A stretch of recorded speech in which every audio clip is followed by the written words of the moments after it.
کون دیتا ہے دینے کو منہ چاہیے، دینے والا ہے سچا ہمارا نبی۔ محترم سامعین، یہ ماہ ذوالقعدۃ الحرام ہے۔ کچھ دنوں کے بعد ہمارے پاس ذوالحجۃ الحرام بھی تشریف لانے والا ہے، جو مہینہ قربانی کی عبادات سے لبریز ہے، جو مہینہ حضرت اسماعیل علیہ السلام، حضرت ابراہیم علیہ السلام کے کارناموں سے بھرپور ہے۔ حضرت ابراہیم علیہ السلام نے جس دلیری کے ساتھ، جس بہادری کے ساتھ اپنی زندگی کو گزارا اور پیغمبرانہ شان کے ساتھ کفرستان کے قلعے میں زلزلے پیدا فرمائے، حضرت ابراہیم علیہ السلام کو اللہ سبحانہ و تعالیٰ نے بچپن ہی سے آزمائش میں مبتلا فرمایا تھا۔ حضرت ابراہیم علیہ السلام کفر کی گلیوں میں پیدا ہوئے۔ چچا آزر بت پرست تھا، بتوں کو پوجتا تھا۔ حضرت ابراہیم علیہ السلام اس دور میں پیدا ہوئے جب لوگ ایک خدا کی وحدانیت کا اقرار نہیں، انکار کرتے تھے۔ اس دور میں پیدا ہوئے، اس زمانے میں پیدا ہوئے جہاں پہ پتھریں پوجی جاتی تھی، سورج چاند ستارے پوجے جاتے تھے، آسمان پوجا جاتا تھا، زمین کی پستی کو پوجتے تھے۔ حضرت ابراہیم علیہ السلام نے اس زمانے میں آنکھ کھولی جب نمرود کے قانوس بجا کرتے تھے، مگر حضرت ابراہیم علیہ السلام ڈرے نہیں، بے خوف اور بے باکی کے ساتھ کفر کا مقابلہ فرمایا اور ہر موڑ پر حق بیانی فرمائی۔ کہیں یہ نہیں سوچا کہ میں یہاں پہ حق بولوں گا تو میرے ساتھ کیا معاملہ کیا جائے گا۔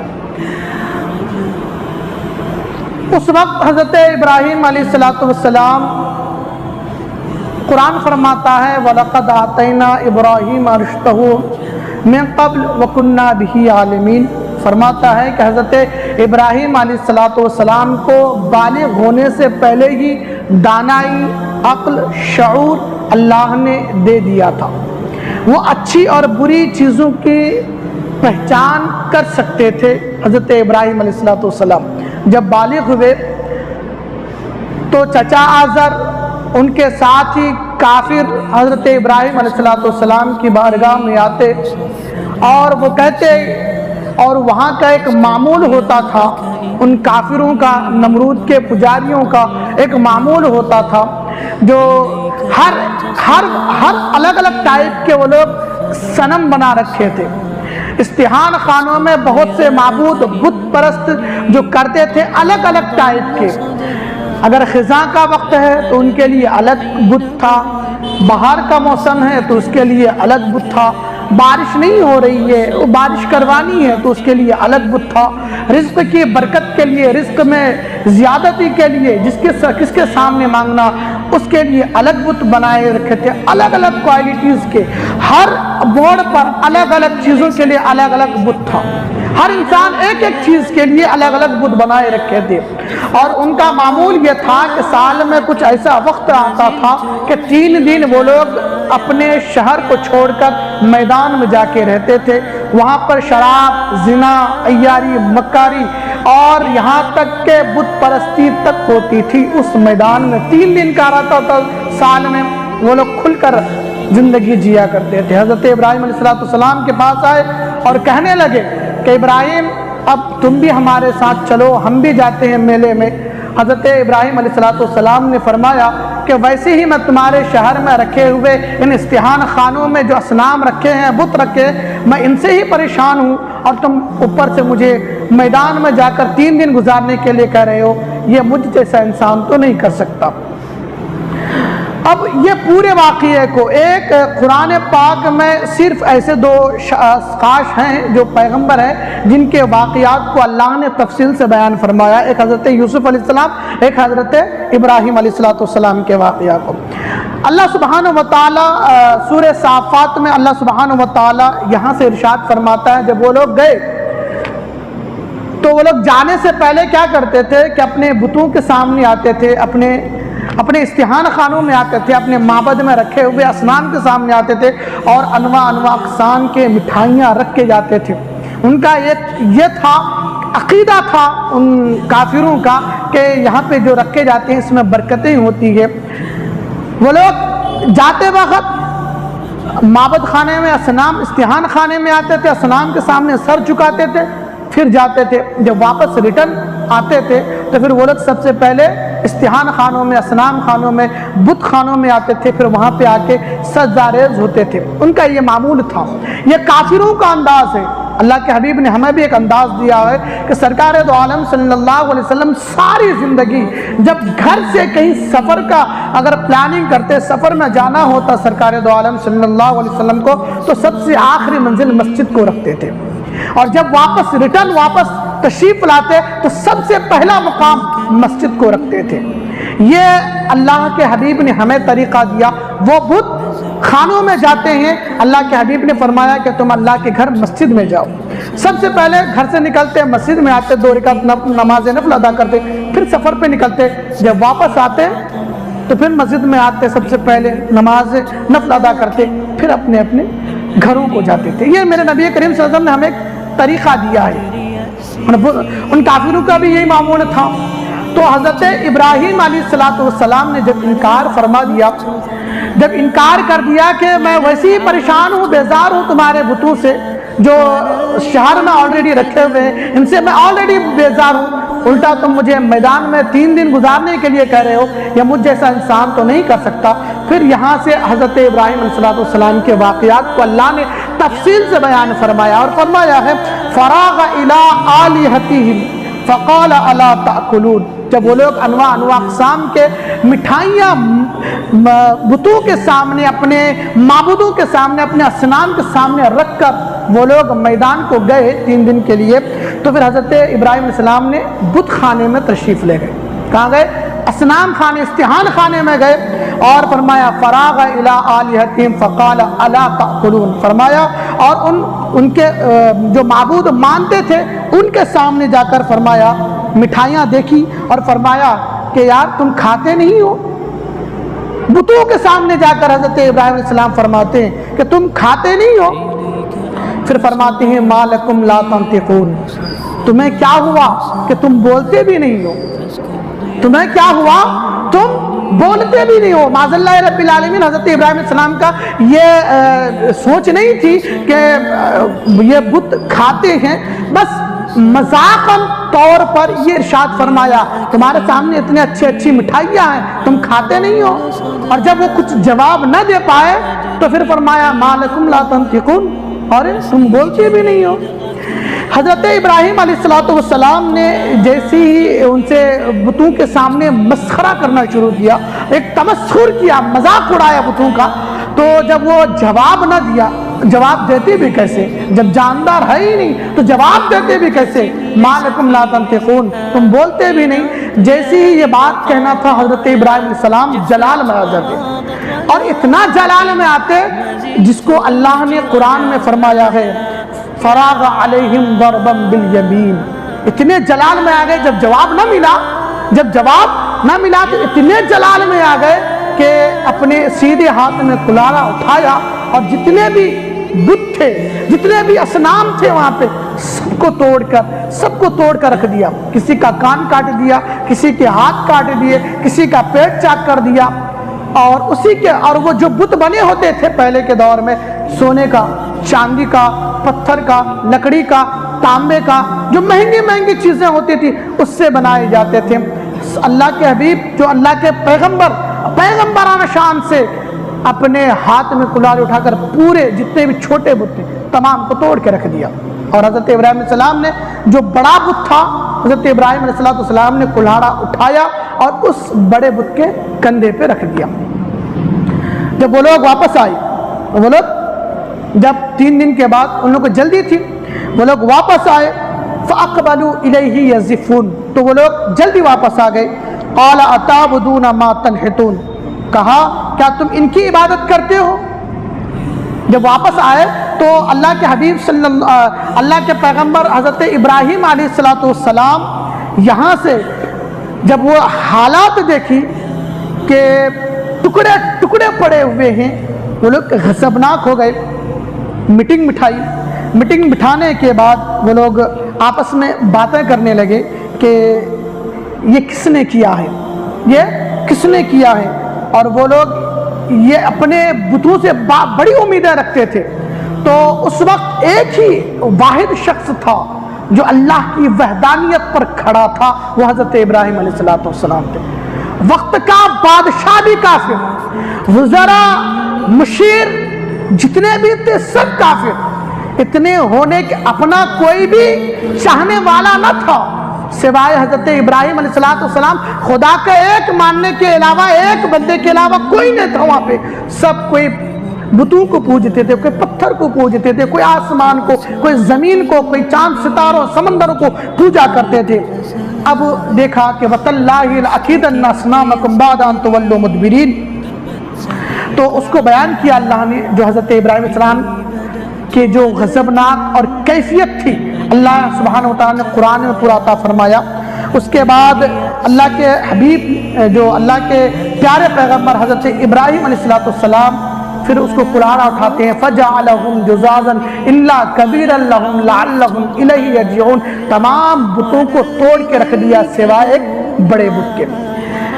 اس کے بعد جب وہ لوگ واپس آئے، دیکھا کہ مٹھائیاں الگ پڑی ہوئی ہیں، کسی کا ناک کٹا ہوا ہے، کسی کا پیر ٹوٹا ہوا ہے، کسی کے ہاتھ ٹوٹے ہوئے، ایک بڑا بت سلامت ہے۔ اس کے بعد فرمایا کہ قالوا ما فعل هذا بآلهتنا انه لمن الظالمین، وہ لوگ آپس میں میٹنگ کرنے لگے اور کہنے لگے کہ ہمارے خداؤں کے ساتھ، معبودوں کے ساتھ، ہمارے استحان خانوں میں آ کر یہ کس نے ظلم کیا، جس نے بھی کیا وہ بڑا ظالم ہے۔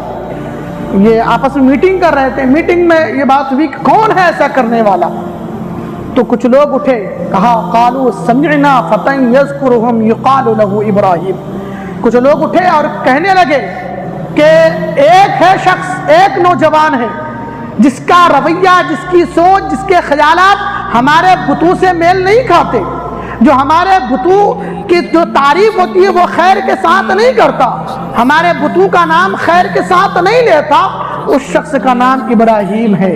قالوا سمعنا فتى يذكرهم يقال له ابراہیم، وہ نوجوان کا نام ابراہیم ہے۔ جب یہ بات ہوئی اس کے بعد نمرود بھی بیٹھا ہے، تمام لوگ تو کہا کہ قال بل فعله هذا كبيرهم نحن كبيرهم هذا فاسألوهم ان كانوا ينطقون۔ فرمایا جب ابراہیم علیہ السلام کو بلایا گیا، ابراہیم علیہ السلام کو مجرمانہ طور پر بلایا گیا کہ تم مجرم ٹھہرے ہو، تمہارا رویہ، تمہارا خیال، تمہاری سوچ، یہ جو معاملات ہوئے تم نے کیا۔ حضرت ابراہیم علیہ السلام کو بلایا گیا، وہاں پہ وقت کا نمرود بیٹھا ہے، بادشاہ بیٹھا ہے، وزراء مشیر بھی بیٹھے ہیں، پجاری بھی بیٹھے ہیں، حتیٰ کہ پوری ملت، پوری قوم بیٹھی ہوئی ہے وہاں پہ، سوائے ایک واحد خدا کو ماننے والے۔ اور کبھی ایسا ہوتا ہے کہ جب ایسی محفل کہیں ہوتی ہے کہ ایسا مجلس ہو کہیں پہ، تمام ہمارے اگینسٹ ہو، ہمارے خلاف ہو، اور ہم اکیلے وہاں پہ جائیں نا تو ہماری حوصلہ شکنی ہو جاتی ہے، ہم وہاں پہ ٹوٹ جاتے ہیں، وہاں پہ ہم تھوڑے کمزور ذہن کے ہو جاتے ہیں، وہاں پہ ہم تھوڑے کمزور پڑ جاتے ہیں۔ مگر اللہ کے حبیب کو دیکھیے، اللہ کے پیغمبر کو دیکھیے، اپنے پیغمبرانہ شان کے ساتھ وہاں پر پہنچے، اور پہنچ کر فرمایا کہ جب ان سے کہا کہ قالوا انت فعلت هذا یا ابراہیم، فرمایا وہ لوگ نمرود اور ان کی وزراء مشیر کہنے لگے کہ قالوا انت فعلت هذا بآلهتنا یا ابراہیم، ابراہیم ہم نے سنا ہے تمہارا رویہ ہمارے بتوں کے بارے میں صحیح نہیں ہے، یہ جو حالات ہوئے ہیں توڑ پھوڑ، کیا تم نے کیا ہے؟ یہ سوال کیا حضرت ابراہیم سے، حضرت ابراہیم علیہ السلام سے یہ سوال کیا، تو حضرت ابراہیم علیہ السلام کہاں خاموش بیٹھنے والے تھے، فوراً فرمایا قال بل فعلوا هذا كبيرهم فاسألوهم ان كانوا ينطقون، فرمایا حضرت ابراہیم علیہ السلام نے مجھ سے کیا پوچھتے ہو، پوچھو ان بڑے بت سے جس کے کندھے پہ کلاڑی، تم انہیں معبود مانتے ہو، اپنا معبود برحق مانتے ہو، تمہاری مصیبتیں، تمہاری مشکلیں، تمہارے حالات، تمہاری تقدیر یہی بدلتے ہیں، تو پوچھو ان سے یہ جو بڑا بت ہے، اور حالی قرینہ جو حالات بتا رہے ہیں ہو سکتا ہے اسی نے تمام بت کو کلاڑی سے توڑا ہوگا۔ جیسے حضرت ابراہیم علیہ السلام نے کہا کہ ان سے پوچھو، کوئی جواب نہ آیا، تو حضرت ابراہیم علیہ السلام نے پھر دوسرا جواب دیا کہ اگر یہ بڑا بت نہیں بتاتا تو پھر ان سے پوچھو جن کے ہاتھ پاؤں ٹوٹے ہوئے۔ یہی اسی وقت پر حضرت ابراہیم علیہ السلام تمام کافروں کو لانا چاہتے تھے۔ وہاں پہ ایک مشیت تھی کہ بڑے بت کے کندھے پر وہ ہتھوڑا ڈالنے کی، وہ ہوتا نا کبھی کبھی سمندر میں جو لوگ مچھلی مارتے ہیں تو ایک طرف کا راستہ چھوڑ دیتے ہیں اور ایک طرف سے گھیرتے ہیں۔ کیوں؟ راستہ چھوڑنے کا مطلب یہ نہیں کہ اسے مچھلی پکڑنا نہیں ہے، بلکہ مچھلی تو پکڑنا ہے، بلکہ راستہ جال میں پھنسنے کے لیے دیا تھا۔ حضرت ابراہیم علیہ السلام نے وہاں یہ اس کا مطلب یہ نہیں تھا کہ حضرت ابراہیم علیہ السلام کو بڑے بت پہ غصہ نہیں تھا، غصہ تھا، اسی بھی توڑتے تھے، مگر کافروں کو تذلیل کرنا تھا، کافروں کی تدہیق کرنی تھی، اس لیے حضرت ابراہیم علیہ السلام نے کلاڑا چھوٹے بتوں کو توڑ کر کلاڑا بڑے بت کے کندھے پہ رکھ دیا۔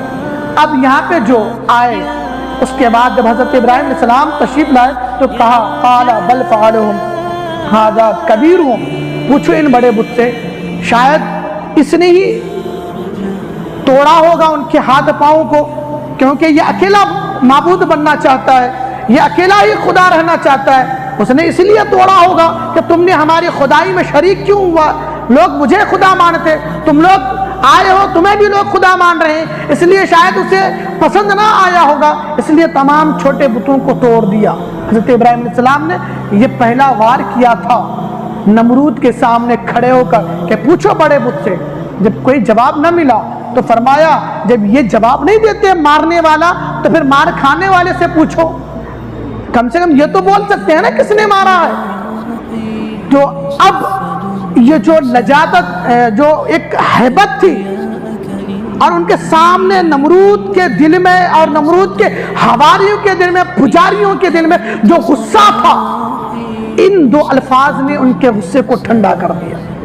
حضرت ابراہیم کے یہ دو الفاظ تھے، بس دو ہی کلمہ ارشاد فرمایا، پوچھو بڑے سے، اگر وہ جواب نہیں دیتا ہے تو پوچھو پھر مظلوم سے جس کے اوپر یہ ظلم ڈھایا گیا، پہلے پوچھو ظالم سے، ظالم جواب نہ دے تو مظلوم سے پوچھو۔ جب جواب نہ آیا اب جواب دیتے بھی کیسے اور وہ لوگ پوچھتے بھی کیسے؟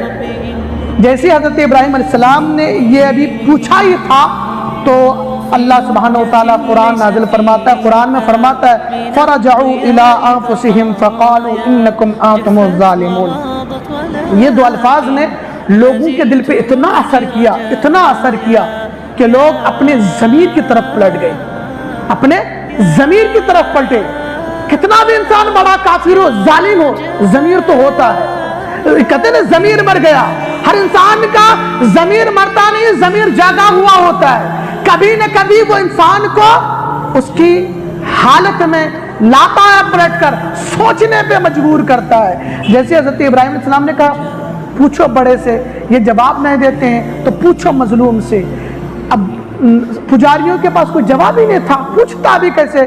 تو قرآن نے جو حالات تھی، یہ دو کیفیت، دو الفاظ، دو کلمات بیان کرنے کے بعد جو حالات ہوئی تھی ان کی، ان لوگوں کی، تو وہ قرآن نے بیان فرمایا کہ وہ لوگ اپنے دل کی طرف پلٹے اور اپنی آپ کو کوسنے لگے کہ تم ہی ظالم ہو، تم اس کو مانتے ہو معبود جو اپنا دفاع بھی نہیں کر سکتا، اگر کوئی مار رہا ہو تو آپ نے آپ کو آزاد بھی نہیں کر سکتا، تم اس کو خدا مان رہے ہو۔ وہ لوگ اپنے دل کی طرف پلٹے تھے، مگر کفر ہوتا ہے، پھر وہ لوگ آپس میں، وہ دل میں جو ایک ظالمانہ طور پر ضمیر ملامت کر رہا تھا ان کو، اس کی پرواہ کیے بغیر پھر وہ لوگ کہنے لگے کہ وہ بتا رہے ہیں، قرآن نے اس حالت کو بیان فرمایا ثم نکسوا علی رؤوسہم لقد علمت ما ہؤلاء ينطقون. فرماتے ہیں اللہ سبحانہ و تعالیٰ فرماتا ہے کہ اس وقت جو ان کافروں کی حالت ہوئی تھی وہ لوگ سر پیروں کو گھٹنے کو اس طرح بٹھا دیے اور اپنے منڈی کو نیچے کر دیا شرم کے مارے. پوچھتا بھی کیسے؟ یہ دو کلمات نے ان لوگوں کے ہوش اڑا دیے. پوچھو بڑے سے یا پوچھو مظلوم سے یا پوچھو ظالم سے، یہ دو کلمات نے ان کافروں کے ہوش اڑا دیے. شرمندگی سے پارا پارا ہو گیا، سر کو اپنے گود کی طرف رکھ دیا.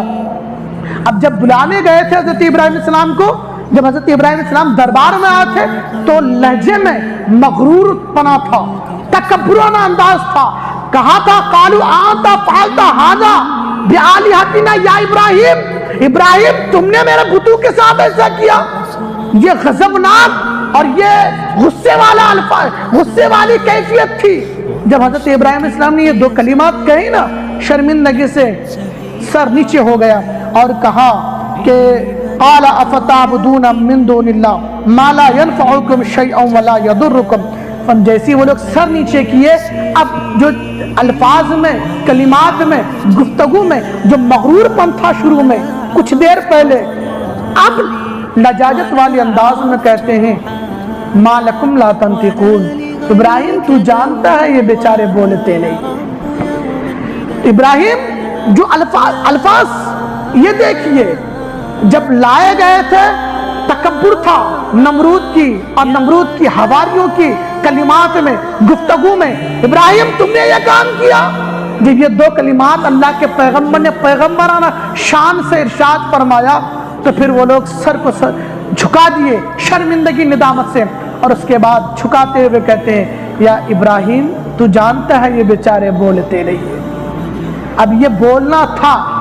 حضرت ابراہیم علیہ السلام نے کلاڑا بڑے بت پر اسی لیے رکھا تھا تاکہ انہی کے منہ سے اگلوائیں کہ یہ لوگ کچھ دینے والے نہیں ہیں، یہ لوگ بولنے والے نہیں ہیں، یہ لوگ مرادیں پوری کرنے والے نہیں ہیں.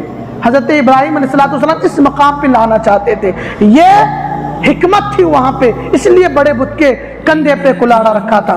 جیسے ہی ان لوگوں نے کہا کہ ابراہیم جانتے ہو کہ یہ لوگ بولنے والے نہیں، یہ بولتے نہیں ہیں، اور بولے بھی کیسے؟ جاندار چیز نہیں بولتی ہے، یہ بے جان پتھر کہاں سے بولنے لگے گی؟ تو وہ لوگ کافر بھی اقرار کرنے لگے کہ یہ بولتے نہیں ہے. جیسے یہ بولنا تھا اللہ کے حبیب ارشاد، اللہ کے پیارے پیغمبرانہ شان کے ساتھ خطاب فرمانے لگے.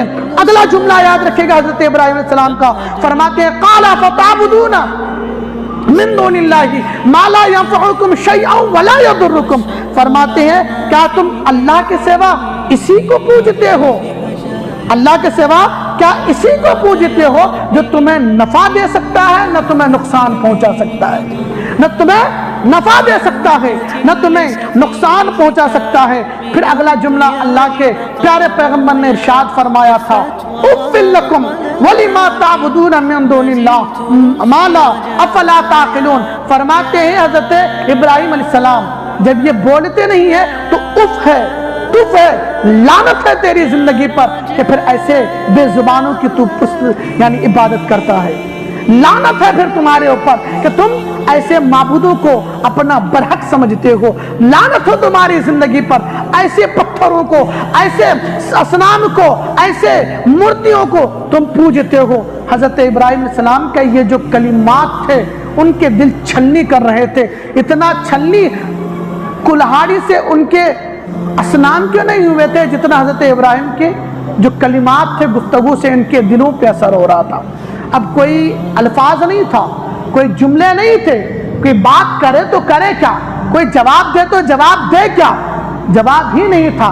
تو پھر آخری میں ہوتا کیا ہے کہ جب انسان بات کرتا ہو، ڈیبیٹ کرتا ہو، جب ڈیبیٹ میں دلیل نہیں، ریفرنس ختم ہو جاتے ہیں نا تو پھر مارم دھاڑی پہ اتر آتے ہیں، تو طلاق پہ اتر آتے ہیں، ذاتیات پہ اتر آتے ہیں. جب نمرود کے سامنے جب یہ تمام معاملات ہو گئے، جب نمرود نے کہہ دیا، ان کے حواریوں نے کہہ دیا، پجاریوں نے کہہ دیا کہ یہ بولتے نہیں ہیں، تو پھر حضرت ابراہیم نے لعنت بھیج دی. جیسے لعنت بھیجنا تھا تو اللہ قرآن پاک میں ارشاد فرماتا ہے کہ قالوا حرقوه وانصروا آلہتکم ان کنتم فاعلین. پھر اللہ فرماتا ہے کہ نمرود اور نمرود کے حواریوں نے پھر دلیل ختم ہو گئی، پھر کہا کہ اگر تم اپنے بتوں کے اپنے چاہنے والوں سے پجاریوں سے مخاطب ہو کر نمرود اور ان کے وزراء مشیر جتنے بھی تھے مخاطب ہو کے کہنے لگے اگر تم اپنے بتوں کی سلامتی چاہتے ہو، اپنے بتوں کی تحفظ چاہتے ہو تو پھر ابراہیم کو جلا دو، ابراہیم کو جلا دو۔ اب یہاں سے حضرت ابراہیم علیہ السلام کو جلانے کی پرکریا اور جو یہاں سے جو معاملات ہوتے حضرت ابراہیم علیہ السلام کو جلانے کی 6 مہینے تک آتش کدا کھودا گیا، لکڑیاں ڈالی گئی، ایندھن ڈالا گیا، 6 مہینے تک ڈالتے گئے۔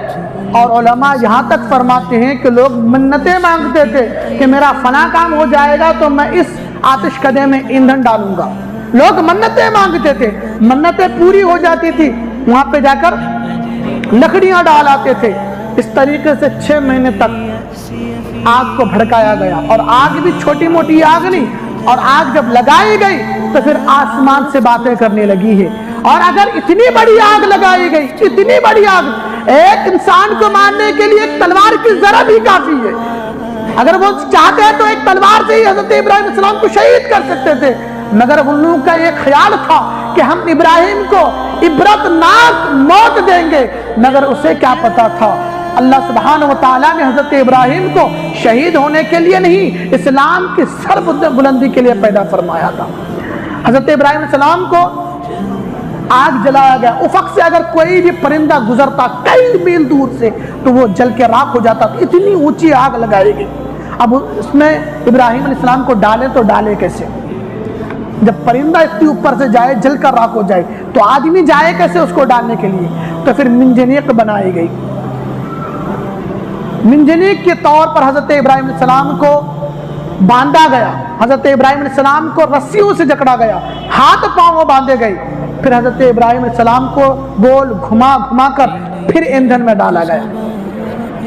حضرت ابراہیم علیہ السلام آگ میں جانے ہی والے تھے، فوراً حضرت جبرائیل علیہ السلام آ گئے، فرمان عرض کرنے لگے ابراہیم آپ تو پیغمبر ہیں، آپ مجھ سے مدد لے سکتے ہیں، میں اللہ کی بہت قریب رہتا ہوں، آپ مجھ سے مدد لے سکتے ہیں، میں مدد کر سکتا ہوں اللہ کے حکم سے۔ اللہ کے پیارے پیغمبر حضرت ابراہیم علیہ السلام نے فرمایا کہ مجھے تم سے کوئی مدد نہیں لینی۔ پھر حضرت جبرائیل علیہ السلام نے عرض کیا تو پھر مجھ سے مدد نہیں لینی ہے تو پھر اللہ سے ہی آپ دعا کر لیجئے کہ اللہ آپ کی مدد فرمائے۔ تو حضرت ابراہیم علیہ السلام نے ایک جملہ فرمایا کہ جبرائیل یہ بتاؤ کافروں کے دلوں میں کس نے ڈالا ہے کہ مجھے جلائے؟ کہا کہ اللہ نے، رب جلیل نے۔ تو پھر حضرت ابراہیم علیہ السلام نے کہا کہ جب جلیل جلانا چاہتا ہے تو خلیل جلنے کو تیار ہے، خلیل جلنے کو تیار ہے۔ یہ صبر و رضا، تسلیم و رضا کے یہ جو پیکر تھے حضرت ابراہیم علیہ السلام۔ کچھ وقت ایسے آتے ہیں نا مصائب و آلام، تو اس وقت صرف ہمیں قدرت کا کرشمہ دیکھنا ہوتا ہے بس، اور کچھ نہیں، عرض بھی نہیں کرنی ہوتی یا اللہ میرے ساتھ کیا ہو رہا ہے۔ کچھ ایسے محبوب اور محب کا جو رشتہ ہوتا ہے محبت کا، بس وہی دیکھنا رہتا ہے۔ حضرت ابراہیم علیہ السلام کو ڈالا گیا، حضرت ابراہیم علیہ السلام کو ڈالنا تھا، فرشتے آ گئے، حضرت ابراہیم علیہ السلام کے لیے جنتی ہوا کو چلا دیا گیا، اوپر آگ جل رہی تھی، نیچے نسیم جنت کی نسیم سحر کی ہوا چل رہی تھی۔ حضرت ابراہیم علیہ السلام کو آگ میں جاتا دیکھ کر کائنات کے ذرے ذرے نے پکار کر خدا سے فریاد کیا تھا کہ مولا کائنات میں تجھے ماننے والا ایک ہی ہے، وہ بھی آگ میں جلنے کے لیے جا رہا ہے، یا اللہ تو مدد فرما۔ تو فطرت مسکرا کر کہنے لگی کہ فانوس بن کر جس کی حفاظت ہوا کرے وہ شمع کیا بجھے جسے روشن خدا کرے۔ حضرت ابراہیم علیہ السلام آگ میں جا رہے ہیں، آگ میں چلے گئے، جو رسیاں تھی وہ جل گئی، جو قبا پہنا تھا وہ جل گیا، ابھی جسم تک آگ پہنچنی والی تھی کہ حضرت جبرائیل علیہ السلام جنتی لباس لے کر آ گئے، اور وہاں پر 40 دن تک حضرت ابراہیم علیہ السلام اسی آگ کے ایندھن میں رہے۔ حضرت ابراہیم علیہ السلام جب 40 روز کے بعد اس ایندھن سے واپس آ رہے ہیں تو لوگ جتنے بھی کافر تھے سب لوگ سوچ رہے تھے اب 40 دن ہو گیا ہے، اب تو ابراہیم کی ایک نامو نشان مٹ گیا ہوگا، نامو نشان مٹ گیا ہوگا۔ یہاں پہ اگر تلوار ڈالے، لوہا ڈالے، لوہا بھی جل کے راکھ ہو جائے، پرندہ جاتا ہے وہ جل کے راکھ ہو جائے، یہ انسان ہے، یہ تو ختم ہو گیا ہوگا۔ حضرت ابراہیم علیہ السلام اس ایندھن سے اس طرح سے باہر نکل آئے جس طرح سے کوئی نازنین پھولوں سے باہر نکل کر آتا ہے، جس طرح سے کوئی نازنین پھولوں پہ چل کے باہر نکل آتا ہے۔ حضرت ابراہیم علیہ السلام کو اللہ سبحانہ وتعالیٰ نے آزمائش میں ڈالا تھا، اور ہر آزمائش میں حضرت ابراہیم علیہ السلام کامیاب ہوئے۔ کسی نے حضرت ابراہیم علیہ السلام سے پوچھا تھا اور کہا تھا کہ ابراہیم علیہ السلام یہ بتائیے کہ آپ کی زندگی کی یادگار لمحے کون سے ہیں؟ تو حضرت ابراہیم علیہ السلام نے فرمایا تھا کہ میرے زندگی کی یادگار لمحے وہ نار نمرود کے 40 دن تھے۔ جس دن میں نار نمرود میں گیا تھا اسی دن سے خدا کا قرب مجھے مل گیا تھا، نسیم جنت کی ہوائیں مل رہی تھی، جنتی کھانا مل رہا تھا۔ یہ یادگار لمحے حضرت ابراہیم علیہ السلام کے۔ اور اللہ کے حبیب، اللہ کے پیارے پیغمبر نے ہر وقت کافروں کا مقابلہ کیا، ہر وقت مشرکوں کا مقابلہ کیا، اپنے انداز میں، اپنے جان کی پرواہ نہیں کی، اپنی آبا و اجداد کی پرواہ نہیں کی، ہر وقت کافروں سے مقابلہ کرتے رہے۔ یہ 1400 سال گزر گئے ہمارے، کوئی اب تک ویسا حضرت ابراہیم علیہ السلام کے طرح نہیں آیا جو کافروں کی آنکھوں میں آنکھیں میں ڈال کر بات کر سکے، سوائے حضرت محمود غزنوی رحمۃ اللہ تعالی علیہ کے۔ انہوں نے بھی کافروں کے چھکے چھڑا دیے تھے، کافروں سے کافی جنگیں لڑی تھی۔ جو کردار حضرت ابراہیم علیہ السلام نے اپنایا تھا وہی کردار حضرت محمود غزنوی نے ہندوستان میں اپنایا تھا۔ یہ کردار تھا حضرت ابراہیم علیہ السلام کا جو سوائے 1400 سال میں حضرت محمود غزنوی کے علاوہ کوئی اور نے نہیں نبھایا۔ وہ وقت تھا کہ وہاں پہ حضرت ابراہیم علیہ السلام اصنام استحان خانوں میں جا کے بتوں کو توڑتے تھے۔ آج ہماری غیرت کہاں چلی گئی؟ آج ہماری مسجدیں ہماری ہاتھوں سے جا رہی ہیں، ہم اپنے مسجدوں کی حفاظت نہیں کر پا رہے ہیں، آج ہم اپنی عبادت خانوں کی حفاظت نہیں کر پا رہے ہیں۔ یہ لوگ نبی کریم صلی اللہ علیہ وسلم کی شان میں دن رات بکواس کرتے ہیں، دن رات بکواس کرتے ہیں۔ یہ لوگ بکواس کر رہے ہیں جو بلاتکاریوں کو معبود مانتے ہوں، جو ریپسٹوں کو معبود مانتے ہوں، جو ظالموں کو معبود مانتے ہوں، جو قاتلوں کو معبود مانتے ہوں۔ اگر ان کا کردار دیکھنا ہو نا تو کبھی کھجوراہو کے نام سے ان کے استحان خانے ڈھونڈ لیجئے گا، ان کا کردار، ان کے مذہب کی اصلیت پتہ چل جائے گی۔ یہ آج اسلام پہ انگلیاں اٹھاتے ہیں کہ اسلام تو اس طرح کی تعلیم دیتا ہے، اسلام ہمیشہ عرض کرتے ہیں کہ اسلام امن کا درس دیتا ہے، اسلام غیرت کا درس دیتا ہے، اسلام بزدلی کا درس نہیں دیتا، اسلام دلیری کا درس دیتا ہے۔ چاہے وہ حضرت ابراہیم کا واقعہ لے لیجئے یا کربلا کے تپتی ہوئی ریت زار میں حضرت امام حسین کا سر نیزے پہ ہو، تب بھی حضرت ابراہیم علیہ السلام، حضرت امام حسین نے دلیرانہ انداز میں اپنا کردار ادا فرمایا تھا۔ وہ ایک طرف پورا خاندان کٹ گیا تھا مگر اسلام پر آنچ نہیں آنے دیتی۔ یہ آج ہمارے مسلمانوں اور اسلام کے خلاف بکواس کرتے ہیں، مسجدوں پہ انگلیاں اٹھاتے ہیں کہ ابھی تو بہت سارے مسجدیں ہیں، یہ کہہ رہے ہیں کہ بہت ساری مسجدیں، ابھی تو 2 ہی مسجدیں آئی ہیں، بابری اور گیان واپی، ابھی بہت ساری مسجدیں ہیں۔ یہ جب تک ان کے خلاف ہم ایمان جذبہ لے کر نہیں کھڑے ہوں گے یہ آگ شانت نہیں ہونے والی ہے۔ ایمان، وہ کہتے ہیں نا، کسی نے کیا خوب کہا ہے کہ آج بھی ہو ابراہیم سے ایمان پیدا، آج بھی ہو جو ابراہیم سے ایمان پیدا، آگ کر سکتی ہی اندازہ گلستان پیدا۔